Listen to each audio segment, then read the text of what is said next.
El día de hoy vamos a trabajar el siguiente ejercicio de coordenadas normales y tangenciales, que dice lo siguiente. En la montaña rusa, el móvil parte de reposo en el punto A. Si la trayectoria mostrada se forma a partir de la ecuación y igual a 25 menos 25 coseno de 0.2x, calcular el valor de la velocidad, aceleración tangencial y aceleración normal cuando x sea igual a 10. Muy bien, para determinar la solución lo primero que debemos hacer es determinar las ecuaciones. Recordemos que las ecuaciones que usamos en el tema de coordenadas normales son las siguientes, que la velocidad es una derivada de la superficie respecto al tiempo, representada como ese punto, siempre en la dirección tangencial. Y además tenemos que la aceleración es igual a la derivada de la velocidad en la dirección tangencial, más la velocidad al cuadrado, el módulo de la velocidad al cuadrado sobre el radio, todo esto en la dirección normal. Además de esto tenemos una fórmula específica para este tema que nos habla sobre el radio de curvatura. El radio de curvatura en un punto de la ecuación va a ser igual a la derivada de y de aquella función respecto de x elevado al cuadrado más 1, todo esto elevado a la 3 medios, sobre el valor de la derivada segunda de y respecto de x al cuadrado.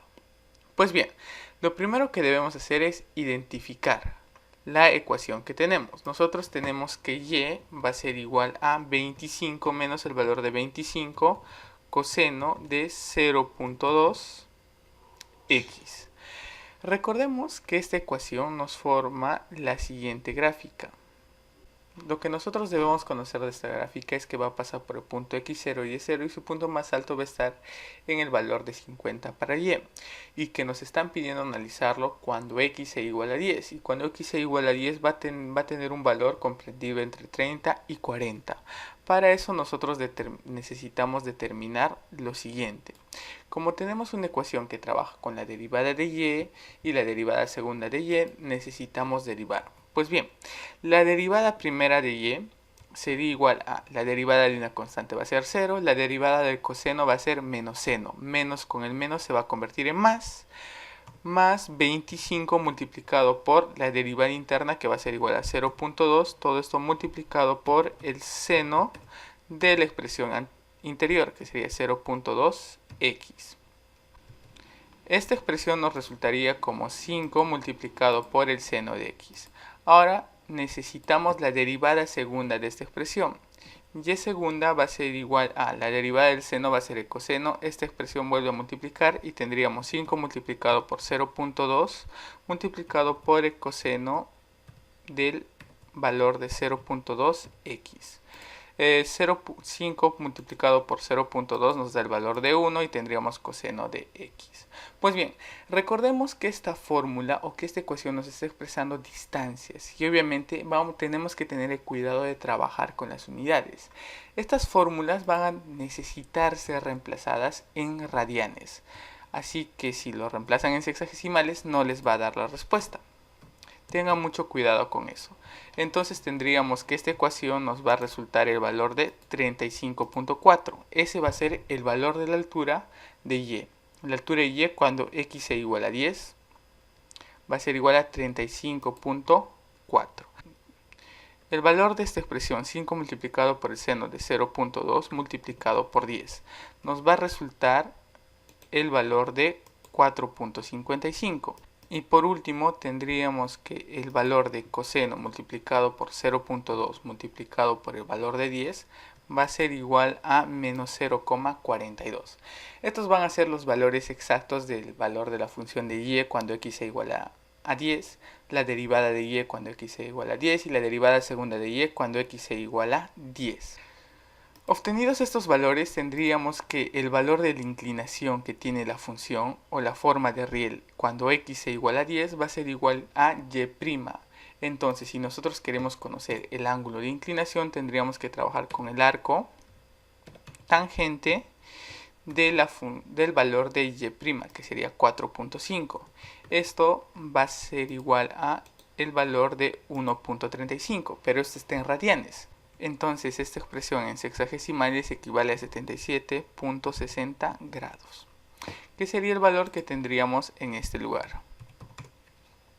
Muy bien, lo siguiente que tendríamos que hacer es determinar la descomposición. Nosotros tenemos que este es nuestro móvil, aquí tenemos el ángulo de 77.60 y va a estar sometido a la aceleración de la gravedad. Y nosotros sabemos que esta gravedad se va a descomponer en una gravedad tangente a la trayectoria y una gravedad normal a la trayectoria. Haciendo una relación de ángulos tendríamos que ese sería complementario y aquí tendríamos nuevamente el ángulo de 77.70. Entonces, la aceleración tangencial, que va a ser igual a la gravedad tangencial, va a ser igual al valor de la gravedad multiplicado por el seno del ángulo de 77.60, que como esta calculadora trabaja en radianes, yo lo voy a poner como 1.35. Entonces tendríamos que la aceleración tangencial va a ser igual al valor de la gravedad 9.81 multiplicado por el seno de 135, que nos quedaría como un valor de 9.58. Eso por parte de la aceleración tangencial. Por su parte, la aceleración en sentido normal, que va a ser igual a la gravedad multiplicada por el coseno del ángulo de 77.60, que sería igual a 1.35 en radianes, va a ser igual al valor de 9.81 multiplicado por el coseno, que tendría como una equivalencia absoluta de 2.71. Recordemos una de las fórmulas que hemos expresado inicialmente, que nos decía que la aceleración normal va a ser igual a la velocidad elevada al cuadrado sobre el radio de curvatura. Ahora lo que nos faltaría calcular es el radio de curvatura. Por este lado tendríamos que el radio de curvatura va a ser igual a la siguiente fracción: 1 más el valor de la derivada de y respecto de x al cuadrado. Ese valor de la derivada de y respecto de x era 4.55, todo esto elevado al cuadrado. Y todo esto lo vamos a tener que elevar a la 3 sobre el valor de 2. Y todo esto dividido entre el valor de la derivada segunda de y respecto de x al cuadrado, que sería menos 0.42. O simplemente 0.42, recuerden que no hay radio negativo. Entonces, esta expresión nos resultaría que radio va a ser igual a el siguiente valor: 242.41 metros. Entonces, lo único que nos faltaría calcular sería la velocidad. Para eso tenemos que la aceleración normal va a ser igual a 2.107 y esto va a ser igual a la velocidad elevado al cuadrado, todo esto dividido entre el valor de radio, que es igual a 241, de donde tendríamos que la velocidad va a ser igual a la raíz cuadrada de este valor multiplicado por 242.41, de donde tendríamos que esta expresión nos resulte el valor de 22.60. De esta forma habríamos terminado este ejercicio. Les pido que se suscriban, denle like, compartan con sus amigos. Eso sería todo por esta emisión. Gracias.